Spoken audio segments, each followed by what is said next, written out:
السلام علیکم بچوں، تو آپ سب کیسے ہیں؟ امید کرتا ہوں آپ سب ٹھیک ہوں گے۔ تو آج کی کہانی ہے قاتل کا سراغ۔ بادشاہ سلامت دریا کے کنارے محل میں بیٹھے کچھ کام کر رہے تھے کہ ایک بڑا مٹکا دریا میں بہتا دکھائی دیا۔ بادشاہ نے حکم دیا، اس نکال کر لاؤ۔ مٹکا کھول کر جو دیکھا تو اس میں لاش تھی۔ وزیر نے بتایا، یہ تو فلاں جگہ کے کوتوال ہیں۔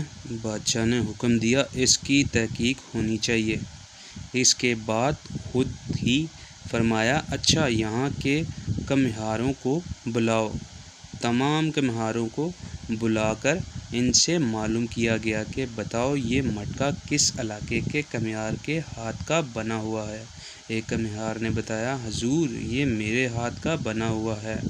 بادشاہ نے پوچھا، تمہارے مٹکے کہاں کہاں بکنے جاتے ہیں؟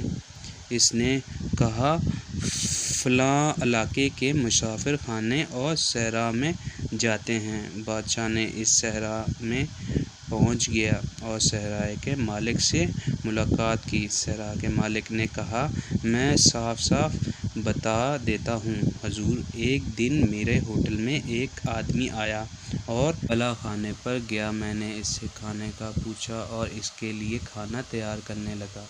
کچھ دیر بعد دوسرا شخص آیا اور وہ بھی اوپر گیا۔ میں نے سوچا کہ اسے بھی کھانے کی ضرورت ہوگی۔ مجھے کھانے کی تیاری میں کچھ دیر تاخیر ہوئی۔ جب کھانا تیار کر کے اوپر گیا تو دیکھا کہ پہلا شخص مردہ پڑا ہے اور دوسرا غائب ہے۔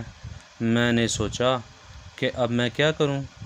میں پاس گیا اور مٹکا رکھا ہوا تھا۔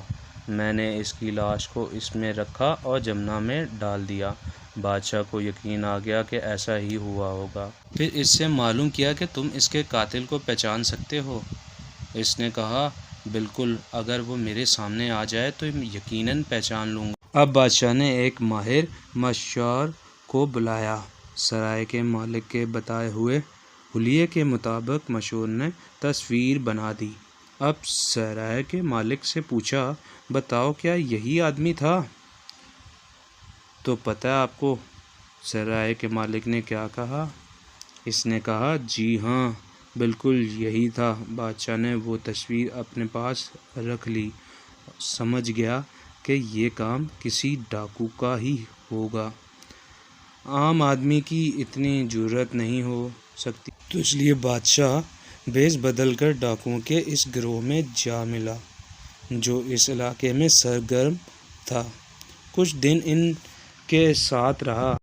ان دنوں ڈاکوؤں میں بحث چل نکلی کہ کون کیا کارنامہ انجام دے سکتا ہے۔ ہر ایک اپنے ہنر گنوائے۔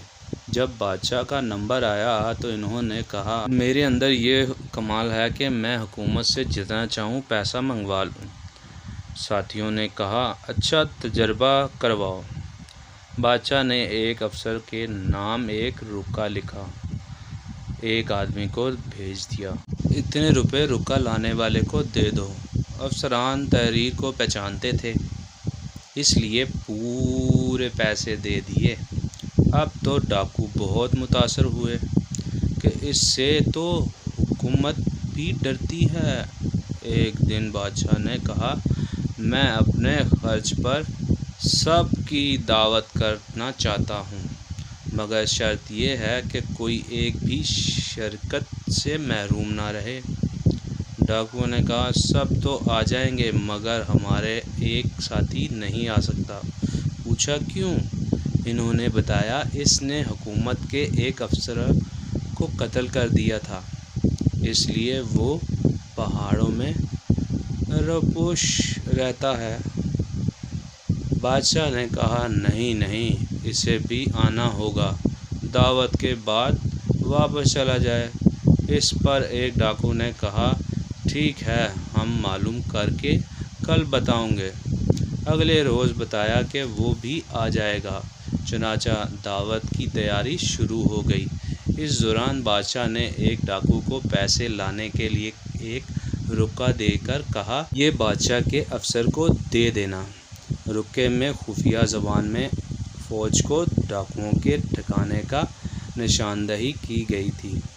دعوت کے دن مقرر وقت پر مقرر ڈاکو بھی آ گئے۔ وہ ہو بہو تصویر کے مطابق تھا جو بادشاہ کے پاس تھی۔ بادشاہ نے اس پہچان لیا اور سب اس سے مصافحہ کرنے لگے۔ جب اس نے بادشاہ سے مصافحے کے لیے ہاتھ بڑھایا تو بادشاہ نے فوراً اس کی کلائی پکڑ لی اور پوچھا، تو ہے کون؟ اس نے کہا، میں اسی گروہ کا ساتھی ہوں۔ اور تم کون ہو؟